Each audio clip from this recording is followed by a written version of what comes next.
Student, आज फिर से मेरे यूट्यूब चैनल में आपका स्वागत।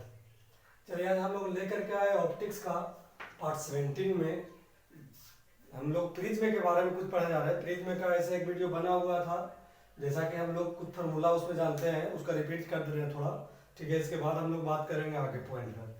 तो देखिए इसमें प्रिज्म में हम लोग क्या जानते हैं कि एक प्रिज्म है, प्रिज्म इस टाइप का होता है, समझिए।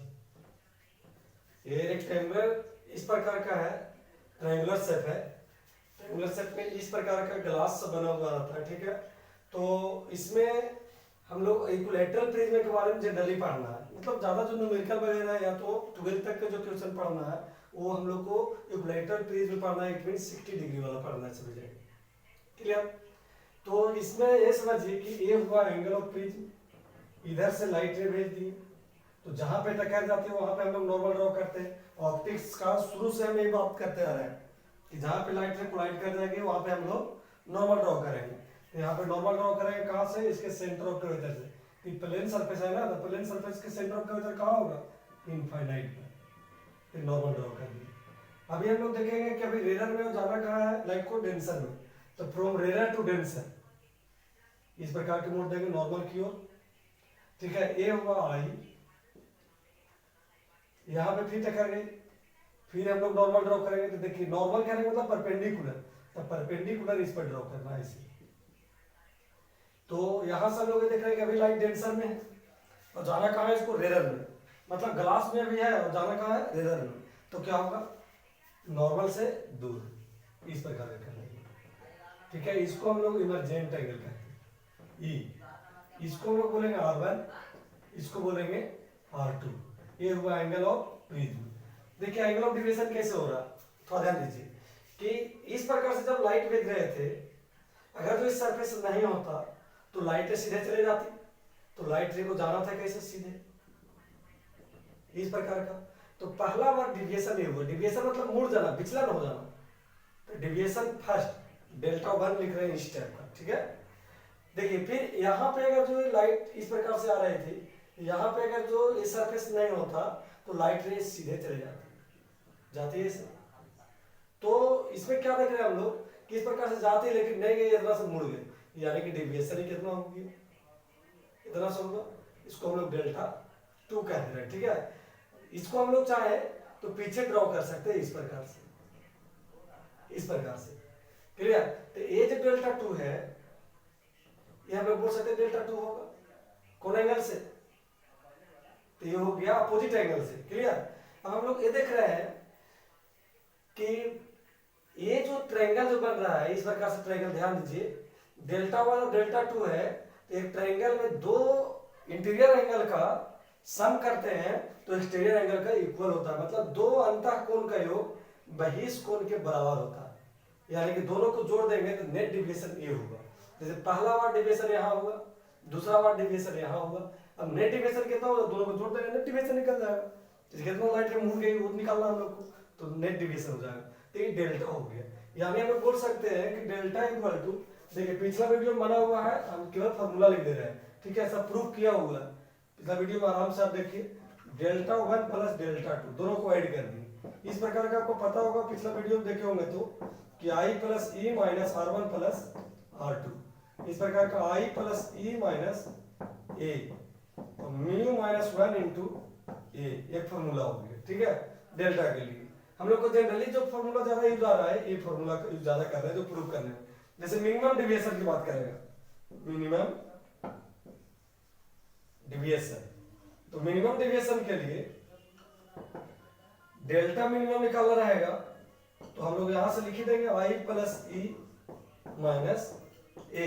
आपको पता होगा कि आई और ई जब इक्वल होता है तो मिनिमम डिविएशन होता है, मिनिमम मतलब कम से कम। तो यानी हम लोग बोल सकते हैं कि 2i माइनस ए, या i की जगह पर e भी लिख सकते हो, दोनों इक्वल है तो दो तरीका का। फिर डेल्टा मिनिमम के लिए देखिए मैक्सिमम डिविएशन क्या होगा, ध्यान दीजिए, फॉर मैक्सिमम डिविएशन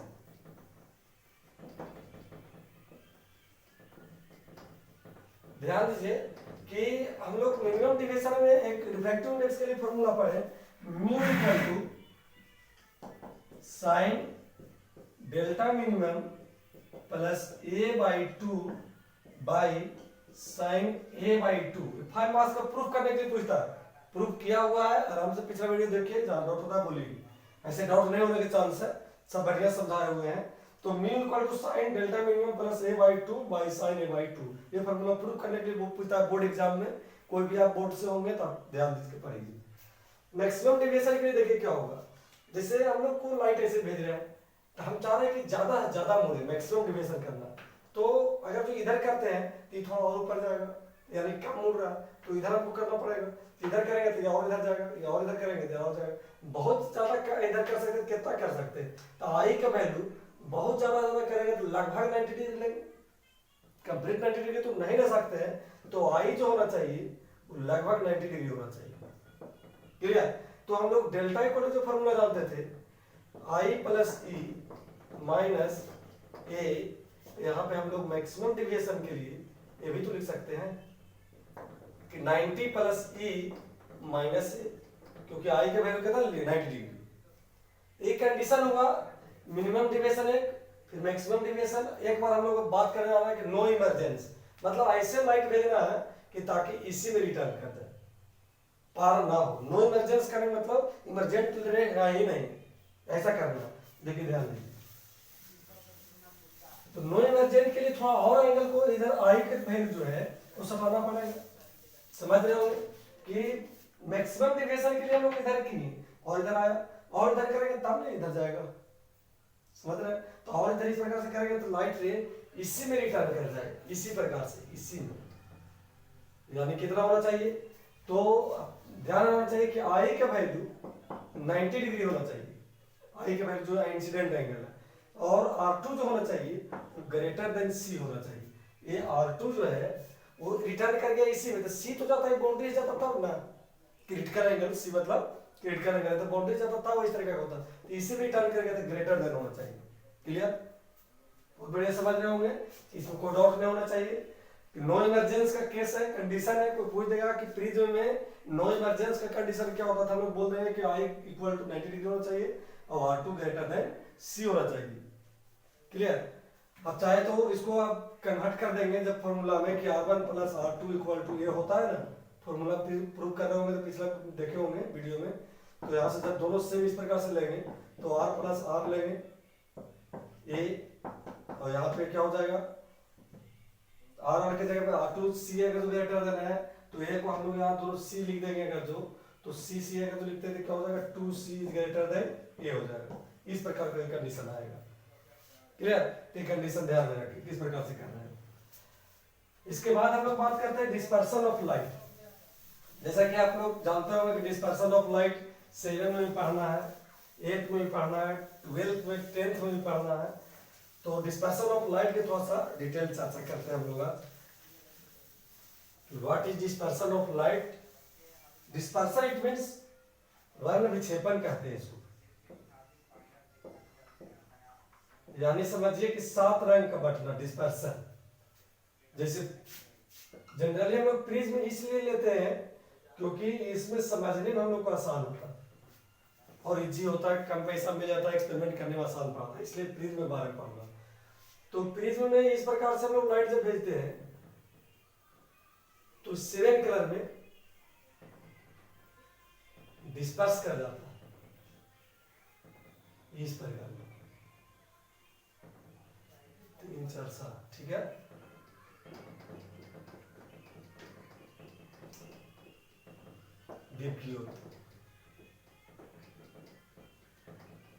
क्लियर?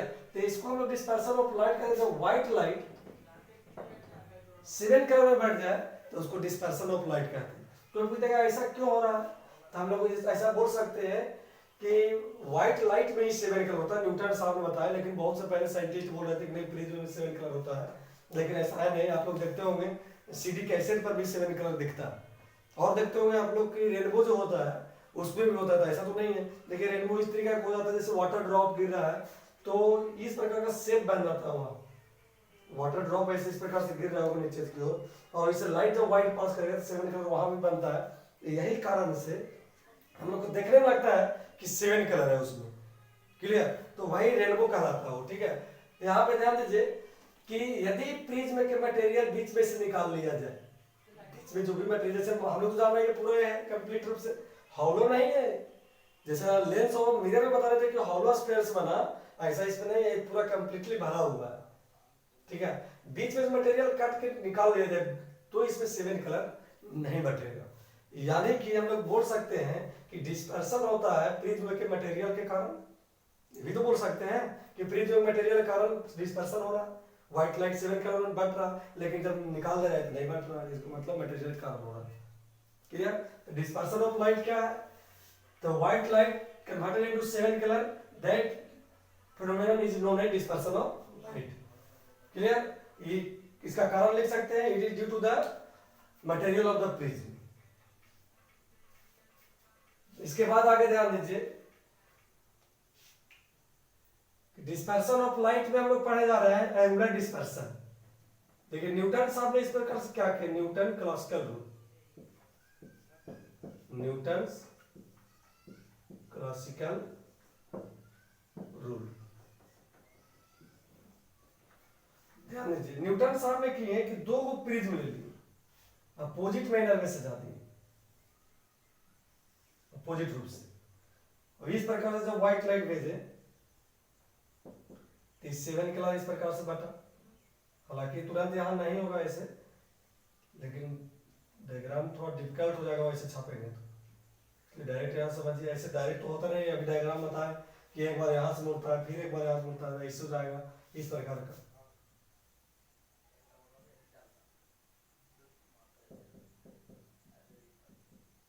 ध्यान दीजिए कि इस प्रकार से फिर यहां ऐसे होगा,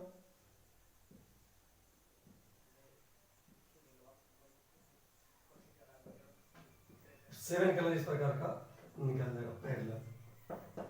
और व्हाइट में जे व्हाइट कलर निकल गया, न्यूटन साहब का एक्सपेरिमेंट था, ठीक है, कि व्हाइट कलर भेजते हो व्हाइट निकल जा रहा है, इसको मतलब प्रिज्म में 7 कलर नहीं है, अगर प्रिज्म में 7 कलर होता तो फिर भी 7 कलर निकलता, 2 प्रिज्म रखे या 3 प्रिज्म रखे उससे मतलब नहीं, लेकिन यहाँ पे ये देखा गया कि व्हाइट भेज रहे हैं 2 प्रिज्म में कैसे सजा दिए तो व्हाइट निकल गया, इसको मतलब व्हाइट कलर में 7 कलर है। और एक्सपेरिमेंट किए कि एक प्लेट ली उस टाइप का गोल, ठीक है, उसमें 7 कलर पेंट कर दिए चारों तरफ से वेब की ओर से, और घुमाते जब रोटेट किए तो देख रहे हैं कि व्हाइट कलर दिख रहा है, 7 कलर नहीं दिख रहा। इसका मतलब ये भी हुआ प्रूफ कि व्हाइट कलर में ही 7 कलर है। क्लियर। ये न्यूटन का क्लासिकल रूल है। इसके बाद बताते हैं एंगुलर डिस्पर्सन।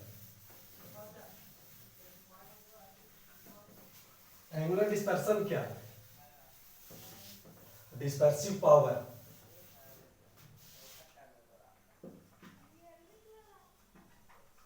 Angular dispersion. देखिए एंगुलर डिस्पर्सन कहने का मतलब समझिए, जैसे प्रिज्म में व्हाइट लाइट इधर से भेजे तो ये व्हाइट लाइट 7 कलर में बटेगा ना, हम लोग जनरली 2 ही कलर के मान रहे हैं, ये 2 कलर हुआ मान ले गियोर में, बीच में बाकी सब कलर व्हाइट लाइट इधर से भेजे थे, ठीक है। तो ये जो हुआ इसको जाना चाहिए था सीधे इस प्रकार का, लेकिन यहां से ये मुड़ गया, रेड कलर का डिविएशन हुआ और ये वायलेट कलर का डिविएशन हुआ, ये रेड कलर का और ये वायलेट कलर का, तो ये जो दोनों के बीच का डिविएशन जो हुआ वो एंगुलर डिस्पर्सन कहलाता है। मतलब 7 कलर में बढ़ रहा है लेकिन सबका अलग अलग जब करते हैं, यानी कहने का मतलब deviation of colours are known as angular dispersion, that means deviation of violet colour and red colour mainly. तो यहां से हम लोग डिविएशन के लिए बात करें एंगुलर डिस्पर्सन के लिए, तो बीटा इक्वल टू बीटा से यूज कर दे रहे हैं इसको, ठीक ना, तो ज्यादा में से कम को घटा देंगे, ये हुआ।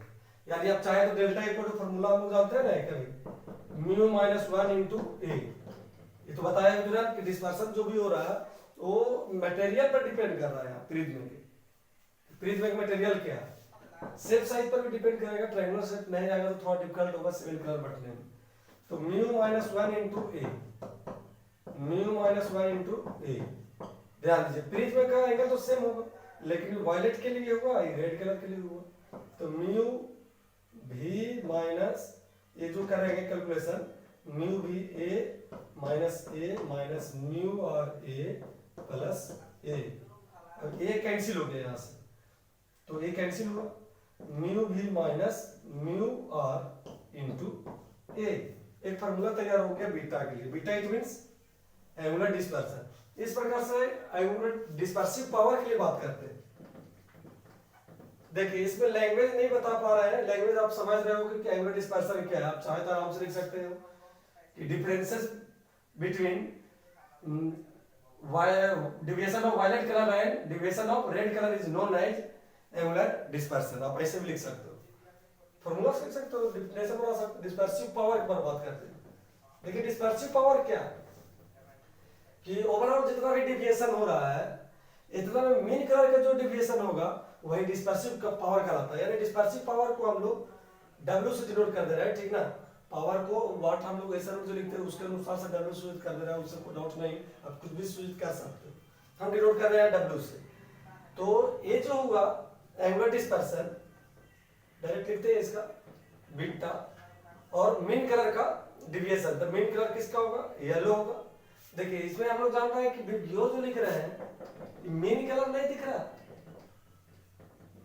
इस प्रकार का मीन कलर यहाँ पे ग्रीन है लेकिन येलो को मानते हैं, इसलिए ऐसा मानते हैं क्योंकि इससे इसका वेवलेंथ ज्यादा है और इसका डिविएशन इस प्रकार ज्यादा हो रहा है, इसलिए हम लोग यहाँ पे मीन कलर येलो कलर को मानते हैं। आपको याद रखना पड़ेगा, अभी ध्यान रखिए। अब बीटा के जगह पर हम लिख सकते हैं ना कि delta V minus delta R by क्या लिख देंगे, तो डेल्टा वाई, वाई मतलब येलो कलर, डेल्टा V की जगह पर हम डायरेक्ट ये फॉर्मूला लिखते हैं mu V minus mu r into a, पूरा के जगह पर उत्तर लिख दिए, ठीक है, कैलकुलेशन जो किए थे। और इसके जगह पर हम लोग क्या लिख सकते हैं, तो येलो कलर माइनस 1 इंटू ए से कैंसिल हो गया, यानी कि फॉर्मूला फाइनली आ गया mu V minus mu R mu I minus 1, ये W इक्वल टू फॉर्मूला है। इसका हम लोग बात करने वाले हैं नेक्स्ट वीडियो में कि डिस्पर्सन विदाउट डिविएशन और डिविएशन विदाउट डिस्पर्सन। अच्छा चीज है, 12th बोर्ड में पूछता है 5 मार्क्स में, वो भी क्वेश्चन। तो एक चीज आपको जानकारी नहीं रहेगा तो आपको प्रॉब्लम होगा अगला वीडियो में कि डिस्पर्सन विदाउट डिविएशन कैसे होता है और डिविएशन विदाउट डिस्पर्सन कैसे होता है। क्लियर? तो नेक्स्ट वीडियो में हम लोग बात करेंगे, आज का इतना ही। आप लोग तैयारी करते चलिए, जब तक लॉकडाउन है, जब तक आप फॉलो कर पा रहे हो, देखिए जहां तक संभव है हम लोग चलते रहेंगे, इस प्रकार से पढ़ते रहेंगे।